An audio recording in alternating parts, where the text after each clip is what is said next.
vamos lá. Eu tenho algo interessante para conversar com vocês hoje. E eu preciso primeiro contar uma história. Essa semana nós estávamos indo para academia. Eu e Dona Pastora agora estamos... Ela sempre esteve mais alinhada que eu. Estou tentando retomar. E nós estávamos indo para academia e de repente eu vi uma cena que... É engraçado como o Espírito Santo fala com a gente, né? Eu vi uma cena que falou muito comigo. E a cena foi muito simples. Nós passamos na beira de um lago e esse lado estava tomado por patos. Por patos. Patinhos, sabe? Qué. Estava cheio de pato. E sabe aqueles patos, não esses patos branquinhos domésticos, aqueles patos selvagens que voam, que migram. Estava tomado, assim, tinha um monte. Então tinha lá mamãe pata, papai pato e um monte de patinho, filhotinho. E quando a gente passou com o carro, acho que eles se assustaram, mesmo na beira do lago, eles levantaram o voo, atravessaram a cerca. Parece uma coisa boba, uma cena bonitinha, mas o Espírito Santo começou a falar tanto comigo, mas tanto comigo, eu falei, Jesus, como que eu vou falar isso, né? Então vamos lá, vamos ao que interessa. O tema da nossa pregação hoje fala sobre pagar o pato. Literalmente. Eu não sei se você sabe, mas a expressão pagar o pato, ela, lógico, você sabe, né? Mas só relembrando, ela tem uma conotação de que quando alguém paga o pato, alguém faz papel de bobo. Alguém é prejudicado. Alguém é de alguma maneira humilhado, alguém é de alguma maneira passado para trás, enganado, ludibriado. As expressões aí, eu fui procurar de onde que vem a origem da expressão, é meio duvidosa, ninguém tem certeza ao certo. Alguns dizem que era uma espécie de um desafio que existia em Portugal, que eles tentavam amarrar um animal numa árvore, tentavam soltar o animal pelo lado de trás, né? Não batendo no animal, mas batendo na corda pelo lado de trás da corda. E quem não conseguisse em um único golpe de machado tinha que pagar o pato para o outro. Então, a ideia é, aquele que perdeu, aquele que foi deixado para trás, aquele que fez um papel de bobo, ele literalmente paga o pato. E aqueles patos voando, indo embora, o Espírito Santo começou a falar uma coisa muito forte ao meu coração, falando sobre como nós cristãos estamos rodeados por uma cultura muito perigosa. Tanto uma cultura secular, principalmente do mundo corporativo, comercial, quanto principalmente também dentro, às vezes, das nossas próprias igrejas, onde a cultura é de que você tem que vencer a todo preço. Você tem que ganhar sempre, você tem que sempre ser o melhor, estar sempre em primeiro, você sempre tem que ser a locomotiva e não o vagão. E essa é uma cultura muito perigosa aos olhos da palavra de Deus. Porque a palavra de Deus diz que se você quer ser o primeiro, você deve humilhar a si mesmo. Aquele que quer ser o maior no reino de Deus, seja o menor. Quem falou isso? Jesus. Lembra quando os dois irmãos estavam brigando, discutindo? Quando a mãe deles falou, Senhor, permita que um filho meu assente à tua direita, outro à tua esquerda. Jesus falou exatamente isso. O maior no reino dos céus será aquele que serve. Então é uma cultura é uma linha muito tênue, muito perigosa, em que às vezes a gente começa a entender que Deus tem planos e projetos para que nós sejamos vitoriosos, e de fato Ele o tem. Porém, é uma linha perigosa quando nós deixamos de lado os meios pelos quais Deus nos faz vitoriosos e tentamos fazer do jeito humano. Deus tem um projeto de vitória, de prosperidade, lógico que tem. Deus tem um projeto de te colocar... Sim, a palavra de Deus diz que ninguém acende uma lâmpada e esconde ela embaixo de uma cama. Mas quando acende a luz de Cristo na sua vida, qual é a intenção de Deus? Te colocar no lugar mais alto, para que a luz de Cristo em você ilumine o maior número de pessoas possíveis. Amém? Está claro isso? Porém, nós confundimos os meios para alcançar esse lugar mais alto. E muitas vezes nós, como cristãos, achamos que a forma de chegar no lugar mais alto é batendo, atropelando, declarando e determinando a bênção e não nos importando com o que está ao nosso redor. Mas a palavra de Deus diz o inverso. Aquele que quer ser o maior, esse deve servir. E aí entra o tema da nossa pregação de hoje, que nós vamos falar sobre pagar o pato. Muitas vezes precisamos pagar o pato. O apóstolo Paulo fala sobre isso. Lá, só para você entender o que é um pouco do que o pato faz, o pato tem algumas características muito interessantes e eu quero que você entenda. Segundo a Wikipédia, o pato é um dos poucos animais da natureza que anda, nada e voa com razoável competência. É também o único animal que consegue dormir, preste bem atenção nisso, com metade do cérebro e manter a outra metade em alerta. Ele é dotado de senso perfeito de direção e de comunidade. Será que a gente tem alguma coisa a aprender com o pato? Deus falou para mim que sim, quando eu vi aquela família voando. Eu costumo brincar com alguns irmãos e eu falo que no ministério, especificamente quando a gente fala de igreja, de implantação de igreja, é muito importante que aquele que tem o chamado de Deus para romper algumas barreiras, para implantar um novo trabalho, ele seja um pouco parecido com um pato. Eu brinco, eu falo, todo mundo sempre me chamou de pato dentro da igreja, no sentido de, o pastor faz de tudo um pouco, né? Ele vai lá, ele toca um pouquinho, mais ou menos, ele não é um músico, né? Não é, mas ele toca alguma coisa. Ele vai lá, canta um pouquinho, ele não é um cantor, mas ele se vira. Ele até prega de vez em quando, não é aquele pregador, mas ele vai lá e faz o melhor dele. Ele até cuida de crianças, às vezes no infantil, de vez em quando ele até faz drywall na igreja, pinta a parede, instala lâmpada. Qual é a vantagem de você ser o pato? A vantagem do pato é que ele é um dos poucos animais da natureza que anda, que nada e que voa. É lógico que tem animais que nadam 1000 vezes melhor que o pato. É lógico que tem animais que andam 1000 vezes melhor que o pato e que voam 1000 vezes melhor que o pato. A questão é que quais animais da natureza conseguem fazer de tudo um pouco? E aí eu me lembrei de uma passagem onde Deus fala, né, que o bom obreiro, o apóstolo Paulo falando isso para o discípulo dele, seja um bom obreiro aprovado para toda boa obra. O que isso significa? Esteja disponível para tudo. Para fazer de tudo um pouco. Ah, não, pastor, eu não sei fazer isso. Eu também não. Mas a gente aprende. A questão do pato é que ele literalmente tem uma diferença. Ele tem, lógico, pela sua anatomia, pelo poder de Deus que o criou, a vantagem de poder ser totalmente flexível. Ele se adapta. É para voar, ele voa. É para andar, ele anda. É para nadar, ele nada. Agora tem uma característica muito interessante, que essa história de que é o único animal na natureza, não existe outro animal comprovado que dorme só com uma metade do cérebro e a outra fica em alerta. Aí eu falei, o que isso está falando comigo, Jesus? Sabe o que eu me lembrei? Lembra de Neemias? Lembra de Neemias quando ele fez o cerco, né? Quando eles estavam reconstruindo os muros de Jerusalém e eles foram cercados pelos inimigos? A Bíblia fala que eles não descansavam. Enquanto um trabalhava, o outro ficava de guarda. Enquanto chegou um ponto que nem isso era suficiente, eles estavam tão cansados que cada um tinha que trabalhar com uma mão e com a outra mão ficar com a espada de prontidão. Quando eu li isso, eu lembrei, falei, eu acho que isso tem a ver com vigilância. Às vezes a gente anda tão desatento, tão...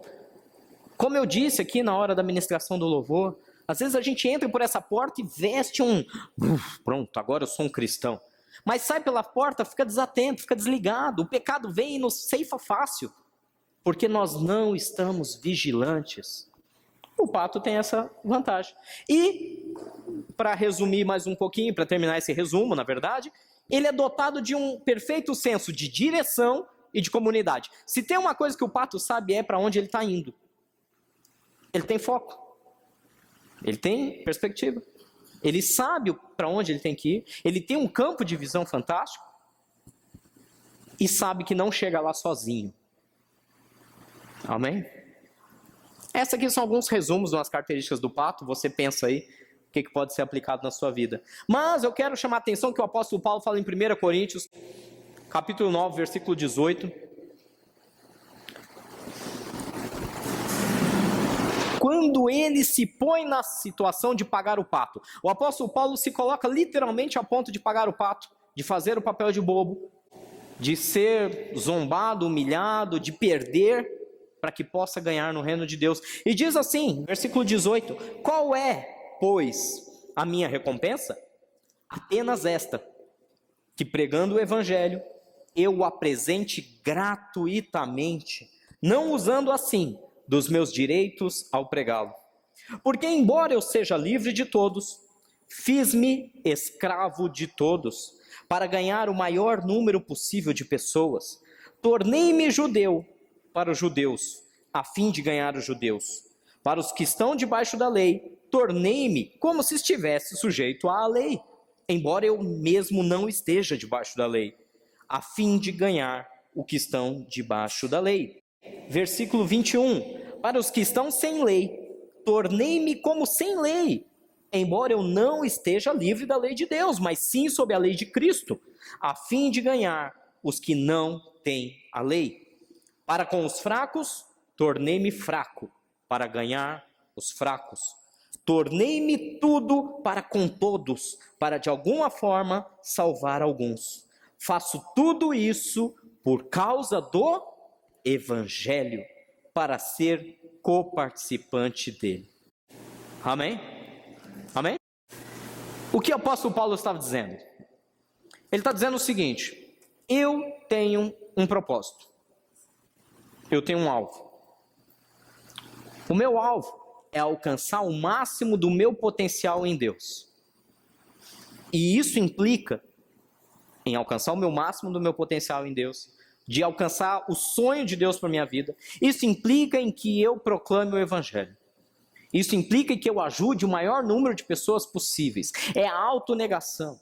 É você abrir mão de si mesmo para poder sonhar um sonho que está acima da sua própria vida. Eu sei que é muito complicado a gente falar disso em igreja hoje, porque, como eu volto a dizer, existe um evangelho sendo permeado do individualismo, do você é vencedor. Aí meu irmão aqui, não, teu irmão é outra história. Você é campeão, você tem que ir à frente. Então, às vezes a gente fica bombardeado por outros tipos de palavras e a gente acaba não entendendo que para que possamos alcançar o maior de Deus para nossas vidas, temos que aprender a compartilhar. Não tem outro jeito. Lembra que eu falei na última pregação, aqui na minha última pregação, sobre o solidário e o solitário? Eu não sei se todos estavam aqui, os que recordam, viram depois lá no YouTube. Na verdade, quando você procura os seus próprios interesses, quando você tenta defender as suas próprias causas, eu falo por experiência própria, gente, é furada, é perda de tempo. Quantas vezes corri atrás dos meus problemas, das minhas soluções, e eu só bati a cabeça. E aí precisava chegar a um cúmulo de uma situação de ficar insolucionável, a ponto de Deus virar para mim e falar: dá para você parar de se preocupar um pouco com isso? Dá para você olhar um pouco para o lado? Dá para você começar a olhar ao seu redor e ver quais são as necessidades? Senhor, mas eu tenho tanta coisa para fazer, eu tenho tanto problema, eu quero que o Senhor me ajude. Eu não estou em condição de ajudar ninguém. É aí a hora que Deus fala: aquele que quer ser o maior, sirva. Aquele que quer ser o maior, sirva. Gente, não tem outro segredo no Evangelho. Quer crescer na presença de Deus, quer crescer no reino de Deus, quer que a sua comunhão, que a sua hora íntima com Deus flua de maneira mais, disponha-se a fazer algo, disponha-se a abrir mão de si mesmo. É difícil? Se é. Falo por causa própria. E não estou legislando em causa própria, estou pregando para vocês algo que Deus me ministrou, mas que é tão difícil para mim também, que é abrir mão do nosso eu, abrir mão do que nós acreditamos às vezes, abrir mão das nossas convicções, dos nossos aprendizados. Quantas vezes Deus fala: faça tal coisa? Deus, eu aprendi que não é assim, mas o Espírito Santo está dizendo: faça. Não, mas não é a hora, se eu ajudar agora eu posso atrapalhar. Eu estou mandando, faça. Como que nós ficamos sensíveis à voz do Espírito Santo a esse ponto? Como? A partir do momento que nós estamos entendendo. Olha de novo, vamos voltar aqui, vocês estão muito... ou a minha pregação hoje está muito sonolenta, ou vocês que estão fora do ar. Diz assim, versículo 18, volta lá. Qual é, pois, a minha recompensa? Qual é meu galardão? O que é que me traz resultados? apenas esta, que pregando o evangelho eu apresente gratuitamente, não usando assim dos meus direitos de pregá-lo. E ainda diz mais, porque eu, embora seja livre de todos, eu fiz-me escravo de todos. Paulo está dizendo assim, eu pago o pato todo dia. Eu pago o pato. E nós? O camarada que te fecha no trânsito. O camarada te fecha no trânsito e aí, você paga o pato? Você engole sapo? Vamos usar outro termo também? Você deixa para lá? Não, é o meu direito que está sendo lesado. Eu tenho que pôr a boca no trombone. Porque Jesus disse que aquele que quer ser maior, sirva. É incrível como nós deturpamos o evangelho. Nós pegamos o Rei dos Reis, que segundo a palavra de Deus foi entregue como uma ovelha muda ao matadouro, que não abriu a sua boca perante os seus acusadores. Que não, olha, ele mesmo disse para Pedro, quando Pedro tentou defender ele lá no Monte Getsemane, quando Pedro foi lá e tentou cortar a orelha do soldado, ele disse, Pedro, se eu quisesse, eu chamaria aqui legiões de anjos, eles me defenderiam. Não levante a sua mão. Senhor, mas isso é injusto. Mas quem disse que seria justo? Jesus falou que ia ser justo? Jesus disse que ia ser fácil a caminhada?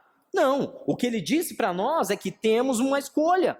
Ou somos cristãos, ou nós pagamos o pato em muitas circunstâncias, ou nós engolimos o nosso orgulho e nos submetemos, inclusive, a injustiças que cometem contra nós, ou nós seremos sempre aquele cristão, eu sou cristão até aqui, bateu nesse ponto, agora você arrumou um problema comigo. Jesus não era assim. Paulo não era assim. Paulo diz que ele mesmo sendo livre, gente, vocês têm noção de quem era Paulo na sociedade naquele momento? Paulo, cidadão romano, ou seja, cidadão do império dominante que dominava toda aquela região, não somente Europa, norte da África, mas todo o Oriente Médio, letrado, estudado, e não era qualquer estudo que ele tinha, diz a palavra que ele foi discipulado pelo próprio Gamaliel, um dos principais e mais sábios líderes da sinagoga. Era um homem que falava muitos idiomas, de família rica, de posses, e ele diz, eu sou livre em todos os sentidos, e eu me faço escravo. É judeu que precisa de ajuda? Eu vou agir com ele como se eu fosse um judeu. É um escravo? Eu vou agir como se eu fosse um escravo. É um sem lei, é um desobediente, é um mundano, é uma pessoa totalmente abominável. Não uma pessoa abominável, mas ações que ela comete são abomináveis aos olhos de Deus. Eu vou me aproximar dessa pessoa. Eu não vou fazer as mesmas ações abomináveis, mas eu vou me aproximá-la para poder chegar e proclamar a verdade de Deus. Mas nós temos aquela mania, volto a dizer, o crentão, nós somos muito isso, eu falo, começar por mim, nós temos muito esse negócio do crentão que eu não me misturo, eu só me misturo com quem pode me trazer algo, quem pode me acrescentar algo, eu não ando com alguém que não pode me acrescentar nada. Isso é um erro perigoso. Quando nós entramos nesse orgulho, quando nós entramos nessa arrogância, de só nos aproximarmos, inclusive de amigos, de pessoas aí da sociedade, só daqueles que podem nos oferecer algo, é um erro perigoso aos olhos do Evangelho. Porque quem tem que oferecer algo, somos nós, sou eu e você. Nós temos o que ter para oferecer. Essa pessoa não tem nada para me dar. Ótimo, você que dê a ela. Você que faça. Lembra os discípulos quando chegaram para Jesus e falaram, Senhor, olha essa multidão, a gente não tem o que fazer, o que a gente faz? Dê de comer. Mas Senhor, eu não tenho. Tem. Eles tinham o poder de Deus dele na vida deles. Eles tinham o poder de Deus dentro da vida deles, suficiente para orar e multiplicar os alimentos. Mas eles estavam olhando para a limitação. Não, eu não tenho o que fazer. Eles achavam que a população, que aquela multidão cercando Jesus, era um estorvo. Era um problema, atrapalhava. Senhor, eu fico imaginando, né? Imaginar não é pecado. Eu acho que eles queriam ficar sozinhos ali com Jesus, né? Desfrutando dos ensinamentos de Jesus, desfrutando de todo aquele poder, aquela graça, aquela sabedoria. Aí de repente, chegava uma multidão. Jesus está ali, corre, corre, corre. E cercavam eles. E eu fico imaginando, isso a Bíblia não relata, mas eu imagino, os discípulos ficando meio enciumados, né? Poxa, a gente estava sós com o mestre, os caras já encontraram a gente, cercaram a gente, tomaram a atenção de Jesus e a gente ficou de lado. Dá de comer a eles. Ah, a gente não tem comida. Lógico que tem. Tem o poder de Deus para poder multiplicar na vida deles. Mas, irmãos, eu sei que a palavra torna mais uma vez a tirar a gente do foco. Eu sei que é uma pregação que não é agradável de se ouvir, não é doce no paladar, porque ela diz para você abrir mão dos seus conhecimentos, das suas causas, e começar a ser um pouco mais solidário àqueles que estão ao seu redor. Mas não adianta eu mentir para vocês, não adianta eu vir aqui trazer aquela pregação de prosperidade, de bênção, de cura, de milagre. Não, Deus vai fazer na sua vida, porque você é um campeão, você é um vencedor. Só que você sai por essa porta e o Espírito Santo de Deus não vai contigo. Não adianta nada. Quer ser um instrumento na mão de Deus? Tem que perder para ganhar. Tem que pagar o pato. E como é difícil pagar um pato, hein? Como é difícil engolir o orgulho na hora da discussão do casal, né? Eu tô certo. Ela que peça perdão. Eu estou com a razão. Paga o pato, marido. Para de confusão. Você prefere ter razão ou ser feliz? Uma pergunta simples, pensa aí. O que você prefere? Ter a razão ou ser feliz? É óbvio.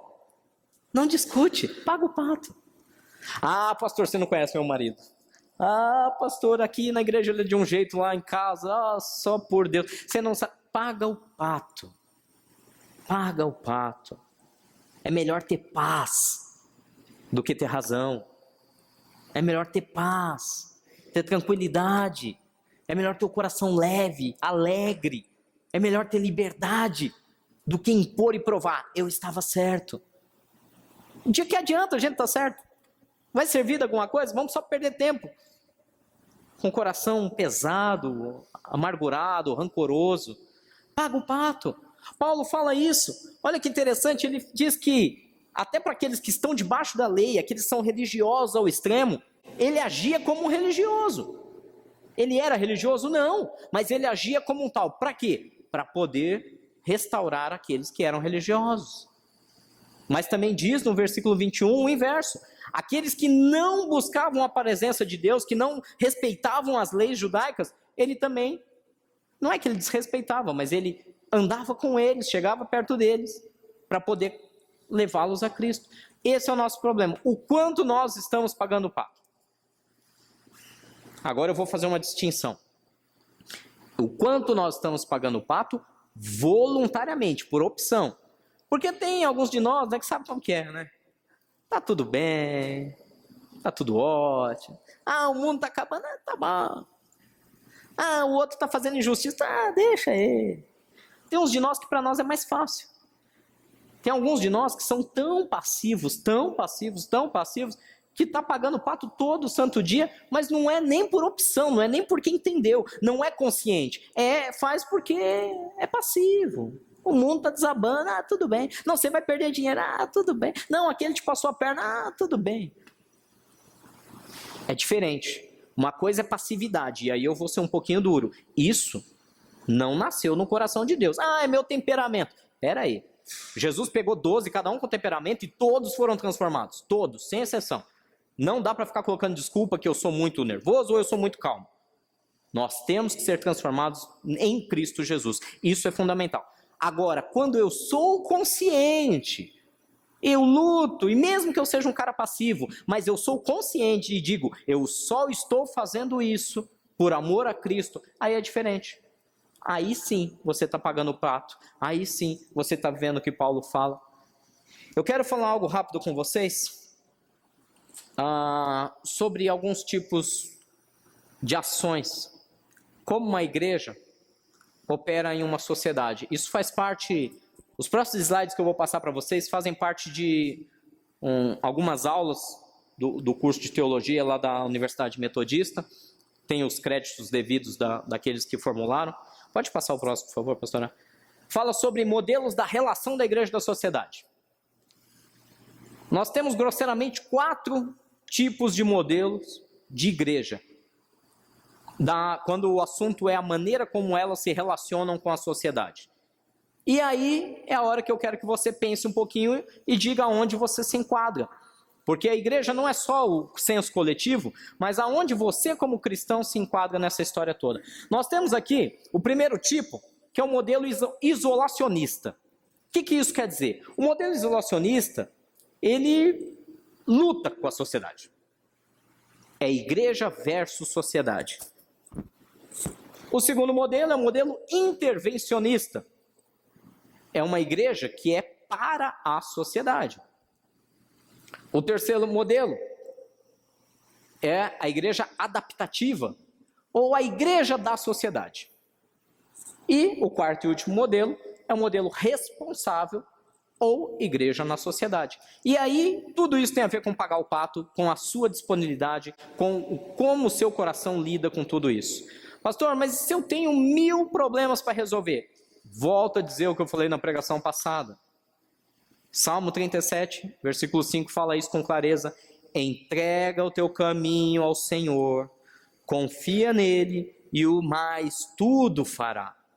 Tudo fará. Mateus 6,33 fala a mesma coisa.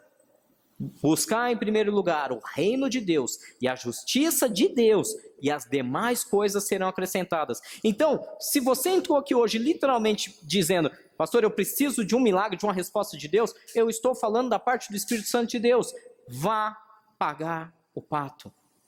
Vá estender a mão. Vá abrir mão do nosso próprio orgulho, a ponto de poder ajudar o outro. Vá se aproximar de pessoas que na nossa cabeça não tem nada a nos acrescentar, com a pura intenção de manifestar a glória de Deus na vida dela. E o resto, Deus cuida por você. Eu vivo isso. Quando eu consigo lutar contra mim mesmo, quando eu consigo abrir mão do meu próprio orgulho, das minhas convicções, quando eu obedeço aquilo que Deus manda eu fazer, a glória de Deus vai alcançar outra vida. E quando eu olho para a minha vida, tudo o que eu precisava está solucionado. Amém? Vamos entender um pouco melhor esses 4 tipos de igreja? Vamos falar primeiro sobre esse primeiro tipo, que é o modelo isolacionista. Pode passar, pastor? O modelo isolacionista é o seguinte: essa igreja, ela basicamente se mantém isolada do mundo. Como assim? Ela põe uma barreira entre ela e a sociedade. Então, o cristão é simplesmente um forasteiro nesse mundo. Ah, mas a Bíblia não diz isso? Diz. Eu só estou dizendo do comportamento da igreja com a sociedade. O cristão é um forasteiro a tal ponto de não querer se misturar com nada. Eu não quero me misturar com nada, eu não quero saber desse mundo, eu não quero saber de nada. Eu quero ficar dentro da minha igreja, quietinho, isolado. Por quê? Porque ela tem vamos falar assim, teologicamente falando, ela tem uma manutenção da leitura teológica pastoral eclesiástica. O que isso quer dizer? Algumas igrejas são cristocêntricas, ou seja, Jesus é o principal pilar daquela teologia. Algumas igrejas são pneumatológicas cêntricas, onde o Espírito Santo é o pilar principal daquela igreja. Algumas igrejas são eclesiocêntricas. A instituição é o pilar principal, é o alvo maior. Então essas igrejas isolacionistas, elas têm a instituição como a coisa mais importante. A placa da igreja, o nome da igreja, o que aquela igreja representa é mais forte para a teologia daquela igreja do que o resto. Ela ainda é fechada para todo tipo de demanda social, ou seja, o que acontece lá fora é problema de quem está lá fora, os salvos que venham da porta para dentro. E ainda tem uma pregação de salvação restrita aos seus fiéis. Quem serão salvos? Quem serão alcançados? Somente aqueles que entram por essas portas. E eles acabam espiritualizando a realidade, né? E isso gera algumas frustrações. Porque tudo é espiritualizado. Tudo é diabo ou Deus. Tudo é Deus ou diabo. Ah, isso deu errado. Ah, maldito Satanás, foi ele. Tudo é o diabo. Nós não temos responsabilidade, nós não temos culpa, tudo que é bom é Deus, tudo que é ruim, eu não tenho parcela de culpa, é culpa do diabo, tá? E elas são vocacionadas por Deus. Então, esse é um tipo de igreja, eu quero perguntar, será que esse é o tipo de igreja que nós queremos ser, que você quer ser? Uma igreja fechada, uma igreja no sentido ruim da palavra, extremamente religiosa, aonde tem regra para tudo. Olha, para eu ser salvo eu tenho que usar sapato de tal cor, camisa de tal cor, gravata de tal cor. Para eu não posso fazer aquilo, eu não posso fazer tal coisa. Eu não me misturo com sociedade. E agora, como que você faz? Eu não faço. Não, mas você tem que trabalhar tal dia. Não, eu não trabalho de tal dia, porque eu não me misturo. Não, mas você tem... Não, não posso. Não, mas você precisa de um determinado tratamento médico. Não, esse tratamento é contra. A minha igreja diz que não pode, então eu não faço. É uma igreja que se isola, que está preocupada com a sua salvação individual. O segundo modelo que nós temos é o modelo intervencionista, que já começa a dar uma melhorada. Porque é uma igreja que já começa a olhar para fora das suas paredes. Ela não está mais centrada no eu, ela está disposta a pagar o pato. Então ela começa a ter influência de um evangelho social. O que isso quer dizer?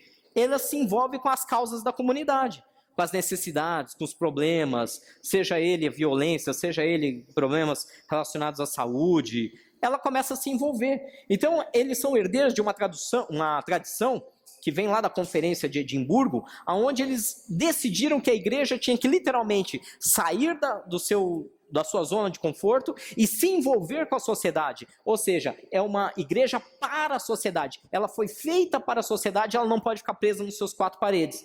Então, eles começaram a buscar um cristianismo mais prático e ter um testemunho na área social. Tem um predomínio também da instituição, do eclesiocentrismo, né? Só que eles focam muito essa ação social como o grande marketing da igreja. Então, qual é a grande cara da igreja? O que define o que nós somos? O que define que nós estamos pagando pato? Nós vamos usar a área social como o grande cartaz da nossa igreja. Só que tem um problema. Ela não consegue avançar e responder a certas questões sociais. Ela não consegue. E eu já vou explicar o porquê. Vamos para o terceiro tipo de modelo, que é o modelo adaptativo. Esse é uma igreja que vocês sabem que eu frequentemente estou aqui criticando ferrenhamente. Ah, pastor, você está criticando a igreja? Não, a igreja de Cristo eu jamais seria maluco de criticar. Eu critico sem nenhum medo as instituições que usam o modelo adaptativo, porque aquele modelo que chega a ser mundano, ele começa a adotar práticas totalmente fora da palavra de Deus, místicas. Ele começa a aderir a misticismos, a coisas, ele faz sincretismo com com doutrinas que são totalmente malignas para tentar atrair pessoas. Ela é aliada à cultura neoliberal, ou seja, ela adota uma política de mercado. Ela trabalha com mega templos, com multidões e multidões. O marketing é a grande chave. Ela reforça o individualismo. Você, porque Deus vai fazer na sua vida. Vem aqui, entrega a chave do teu carro e Deus vai te dar outro melhor. E essa coisa toda, tá? E pregação de prosperidade e de guerra espiritual, sendo que também ainda predomina o eclesiocentrismo, ou seja, a instituição tem um domínio muito forte sobre os indivíduos. O que aquela instituição, o que aquela igreja prega e determina, a vida daquelas pessoas vivem em função disso, tá? E ela tem uma lógica empresarial. Simplesmente uma lógica empresarial, tá? E o seu alvo é número, sempre número. E o quarto tipo, ou modelo, é o modelo responsável.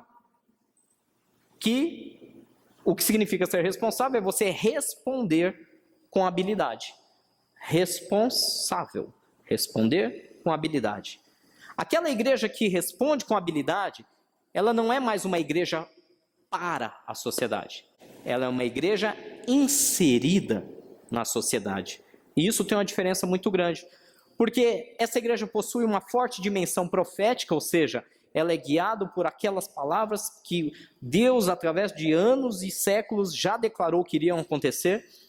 Ela tem uma leitura global daquilo que está ao redor dela, e não apenas uma leitura distante.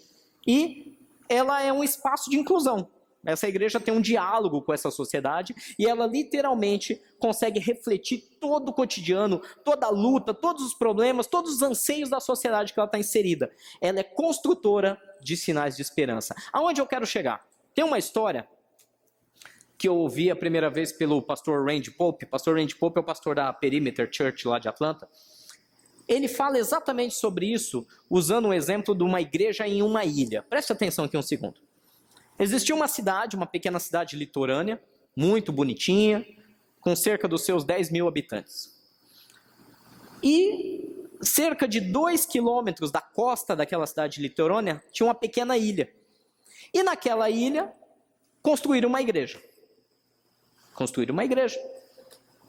E aí, certa vez, um cidadão encostou ali no cais, ali no porto daquela pequena cidade, avistou a ilha e falou: o que é aquele negócio que construíram ali na ilha? E aí alguém que era um cidadão lá do lugar disse: ali eu acho que é uma igreja.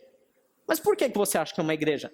Eu acho que é uma igreja, porque se você olhar bem pela construção, pelo pináculo, parece uma igreja. E era uma igreja. Era uma igreja isolacionista, construída numa ilha. Tem alguma comunicação com a sociedade? Nenhuma.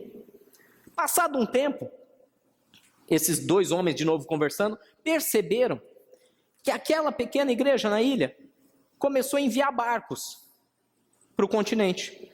Partiam pequenos barquinhos lá da ilha e vinham para o continente toda semana. E aí as pessoas que vinham para o continente daquela pequena ilha, elas ajudavam, trabalhavam, ajudavam nas situações, nas causas sociais, pintavam muros pichados, iam visitar crianças nos hospitais. E aí quando findava o dia, aquelas pessoas entravam nos seus barquinhos e voltavam para a sua igreja, lá na ilha. E aí ele percebeu que essa era uma igreja para a sociedade. Era uma igreja ilhada, mas que pegava os seus barcos e vinha até a sociedade para prestar socorro, para prestar ajuda. É uma igreja para a sociedade. Ela era voltada não mais para o seu culto, para o seu público apenas interno, mas ela saía das suas portas e ia até o continente prestar ajuda.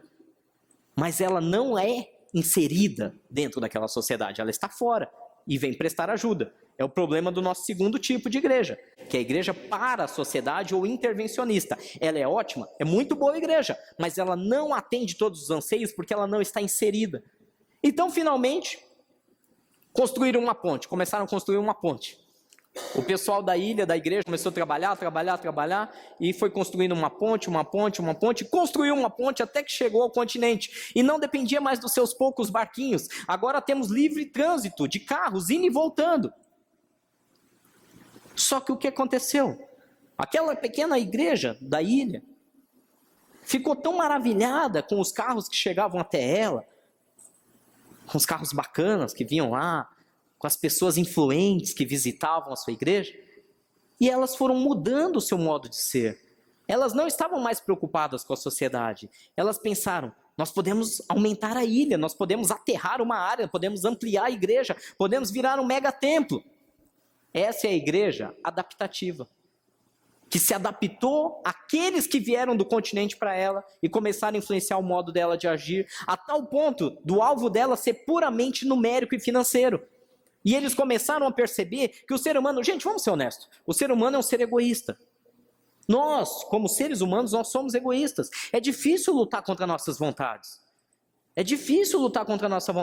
Então, se vem alguém aqui sobre um púlpito e estimula o seu individualismo, estimula o seu egoísmo, dizendo que você vai vencer, haja o que houver, que você vai passar por cima de tudo, que você vai ficar milionário, o nosso ego começa a gostar daquela fala.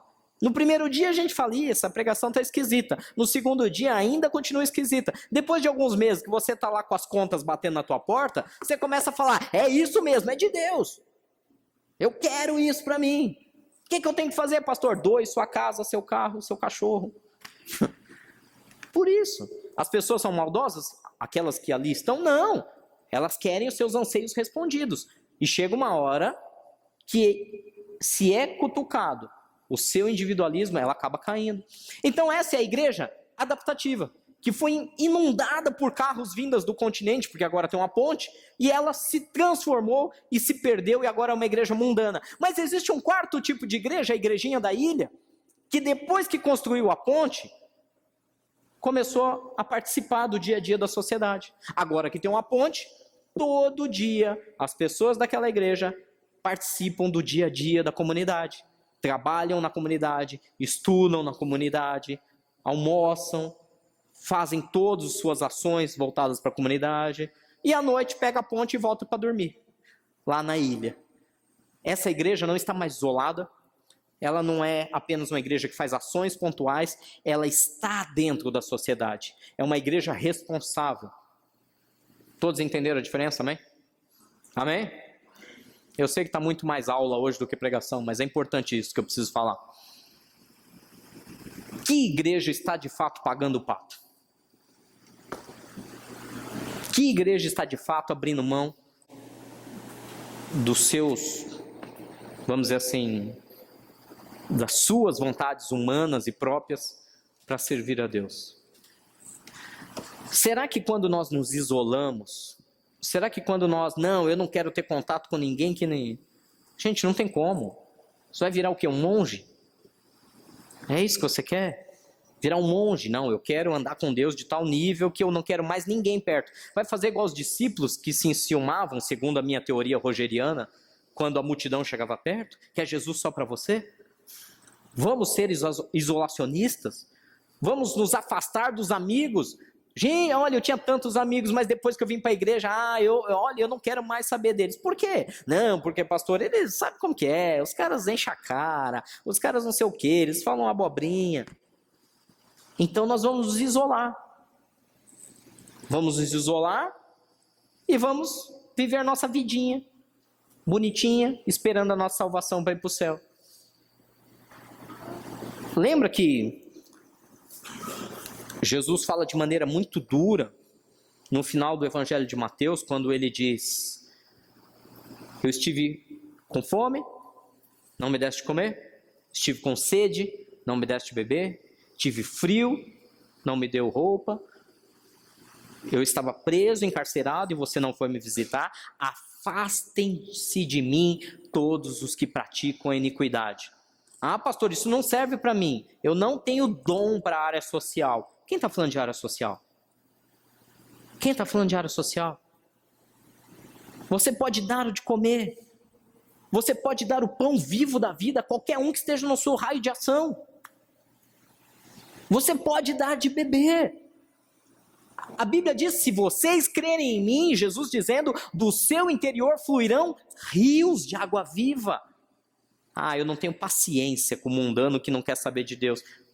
Jesus! Se tem uma palavra que me corta o coração, se tem uma palavra que me deixa literalmente em pânico, quando de repente lá por algum motivo eu abro e leio, é esta passagem. Todas as santas vezes que eu abro essa passagem diante do Espírito Santo, eu estou dizendo isso para vocês, todas as vezes que eu leio isso, me dá um frio na barriga. Eu fico perguntando para mim mesmo, Senhor, será que eu estou fazendo a sua vontade? Ou será que eu estou sendo um hipócrita, brincando de uma religião, indo à casa de Deus no domingo, fazendo toda uma encenação religiosa, mas eu de fato não estou cumprindo a tua vontade? Eu entro em pânico. E o meu conselho é que você passe a olhar com mais carinho para essa mensagem. Que tipo de igreja queremos ser? Vamos nos isolar? E as pessoas que trabalham com você? Ah, não, essas pessoas eu não quero nem papo. É bom dia, boa noite, tchau. É bom trabalho e acabou. É lógico, gente. É lógico, não vamos ser hipócritas. Eu não estou dizendo aqui de passar férias junto. É lógico que você vai viajar, você vai passar férias, você vai chamar para um churrasco de fim de semana na sua casa as pessoas com quem você tem mais afinidade. Isso é óbvio, isso é questão muito simples. Você vai chamar sua família, seus amigos, isso é normal.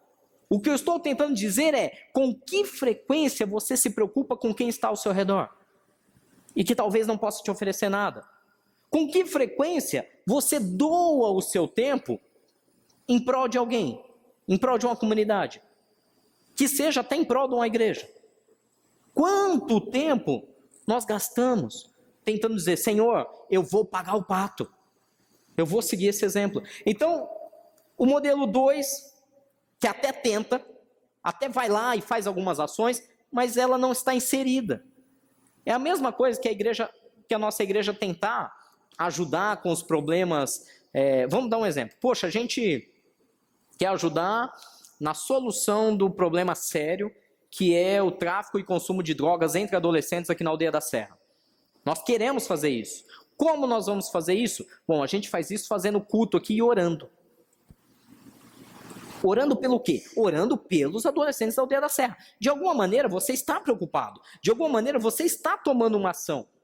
Você está pensando na sociedade, mas você não está inserido.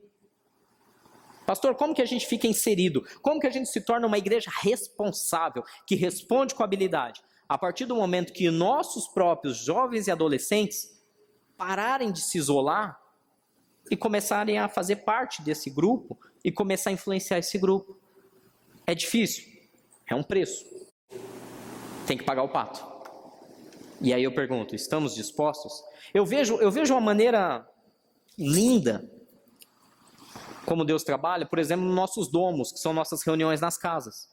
Nos domos, eu vejo a disposição, quando alguém abre a porta da sua própria casa, para receber pessoas que talvez ele nem saiba quem são.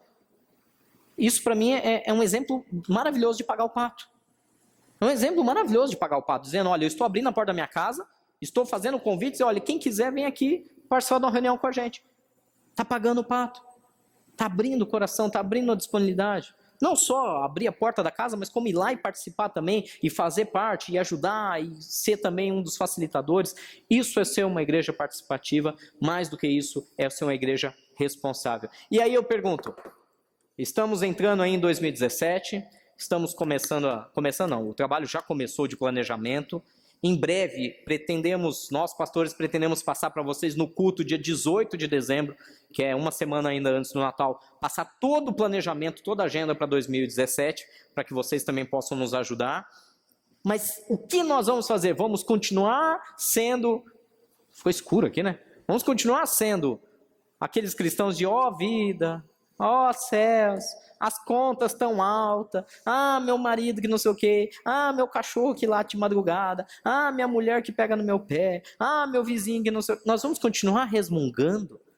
Nós vamos continuar colocando desculpas? Ou nós vamos realmente assumir o papel que nos cabe e fazer o que Deus está nos mandando fazer?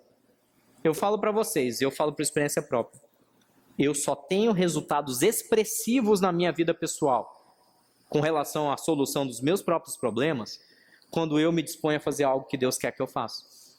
Não sei, pode ser que Deus trabalhe de outra maneira com vocês, mas comigo funciona assim. Enquanto eu não me disponho e não dou o passo, enquanto eu não pago o pato e abro mão do meu querer, parece que Deus não libera. Na minha vida, pelo menos, é assim. Deus é carrasco? Não, Deus sabe que precisa trabalhar o meu orgulho. Deus sabe que precisa trabalhar a minha arrogância. Deus sabe que precisa quebrar aquilo que eu acho que eu sei, porque eu sempre fiz assim, então tá ótimo. Então, como Deus sabe, Deus tem prazer que eu seja melhor a cada dia. E Deus tem um prazer em que eu seja salvo e que eu seja não só salvo, mas alcance o meu galardão nele, então Ele vai trabalhar na minha vida. Amém? Amém? Vamos passar adiante, mais um, para finalizar essa parte, mais 5 minutos. Agora o inverso, nós estamos falando de como a igreja age da porta para fora. Agora, como a igreja age da porta para dentro? Nós temos aqui no eixo da vertical, suporte, enquanto nós temos no eixo da horizontal, desafio. Você vai ver aqui um tipo de igreja, literalmente, que é chata. Por que essa igreja é chata? É simples. É uma cultura da apatia. Porque essa igreja não te dá suporte nenhum para fazer nada. Você não tem treinamento, você não tem exemplos dos líderes, você não tem materiais de apoio, é você e você. E o desafio é nenhum. Ela não te desafia para nada. Você não precisa fazer nada. A igreja não te dá suporte e não te desafia. Você pode ficar quietinho, sentado na tua cadeira, confortável. Domingo eu venho, assisto um culto, dou um glória a Deus, aleluia, anoto algumas coisinhas, levo para casa, participo de um Domus. Não, nem Domus tem. Nem Domus tem. É a cultura da apatia. Você não é desafiado a fazer nada. Você entra, fica do jeito que você é, não precisa. Não, mas eu sou. Então fica assim mesmo, irmão. Fica assim mesmo. Eu sou arrogante. Fique arrogante. Eu sou, sei lá, um sem vergonha, pecador e gosto de ser um pecador. Então fique pecador. é a igreja da apatia. Não tem suporte nenhum para crescer espiritualmente. Não tem desafio nenhum. Aí a gente tem o outro inverso, que é quando você sobe na linha do suporte. Você continua aqui com desafio nenhum. A igreja não precisa fazer nada, fica quietinho no teu canto. Porém, o suporte é total, o suporte é altíssimo. Tem tudo, tem a melhor escolinha do infantil para sua criança, tem o melhor grupo de adolescentes, tem o melhor equipe de louvor, equipes, tem bandas e mais bandas e mais bandas, aquelas peças de teatro maravilhosas no Natal, na Páscoa, tudo funciona, parece que você está na Disney. Tudo é lindo, é um entretenimento maravilhoso. Olha, o suporte que essa igreja dá para você e para sua família é um espetáculo. Não tem igreja melhor na região. Mas o desafio continua sendo baixo. Baixo. Não precisa santificar. Não precisa orar. Não precisa mudar o que... Não, Deus te fez do jeito que você é. Fique assim, meu irmão. Você é ótimo assim. E a igreja faz tudo por você. Tudo. Por você, por seus filhos, por tudo. Desafio baixo. Suporte alto. Cultura da Disney. Confortável. Quem não quer uma igreja assim, né? Ah, ser humano, como nós somos. Como nós gostamos de uma igreja totalmente cultura Disney. Eu não vou ser hipócrita, até eu gosto. Imagina para mim como pastor ter uma igreja Disney. Que legal, tudo funciona, suporte alto, muitos recursos financeiros, todo mundo contente, não exijo nada de ninguém, não preciso confrontar ninguém, não preciso discipular ninguém. Imagina ter que pegar para um camarada, um discípulo e falar, meu irmão, você precisa tomar vergonha na cara. Não preciso falar isso. Não preciso orar com ele. Não preciso que ele faça devocional e tenha intimidade com Deus. Para que isso? Gente, dá trabalho para o líder. Dá muito trabalho para o líder. Para o líder, o sonho de todo líder, quando a gente pensa na palavra conforto, é uma igreja cultura Disney. Alto suporte para todo mundo, baixo desafio. Aí tem uma igreja que é um perigo. Que é aqui na parte de baixo desse quadrante aqui, inferior direito, que é a igreja estressante. A igreja estressante não dá suporte nenhum. Não te ensina, não te dá exemplo, não te dá treinamento, não tem material, não tem nada. É você e você, meu irmão, se vira. E ainda te arranca o couro. Você tem que estar aqui na segunda, você tem que estar aqui na terça, você tem que estar aqui na quarta, você tem que estar aqui na quinta, você tem que estar aqui na sexta, você tem que estar aqui no sábado e domingo. Pastor, eu tenho família. Ah, Jesus disse que quem quiser me seguir, largue tudo, tome sua cruz, abra a mão de família e me siga. Pastor, eu tenho trabalho. Digno é o trabalhador. E aí vem com versículos bíblicos, vocês estão entendendo, né? Eu tenho trabalho, larga o teu emprego, porque se buscar o primeiro o reino de Deus, todos vai ser acrescentado. Olha como distorce. Parece que você não precisa mais trabalhar. Que Deus vai suprir você sendo um maluco, morando na igreja. É a igreja estressante. Não te dá suporte nenhum. Eu lembro de uma história interessante.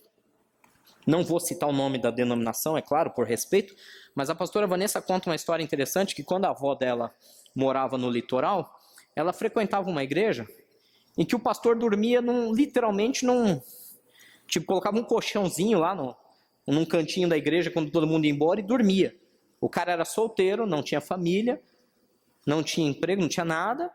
Quando o culto acabava, ele fazia culto das 7 da manhã, não sei que hora da noite.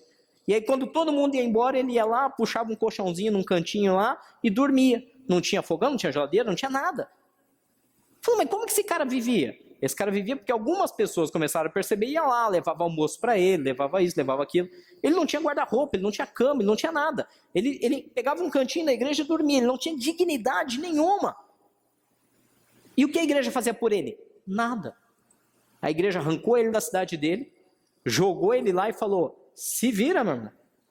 Se vira. Suporte zero.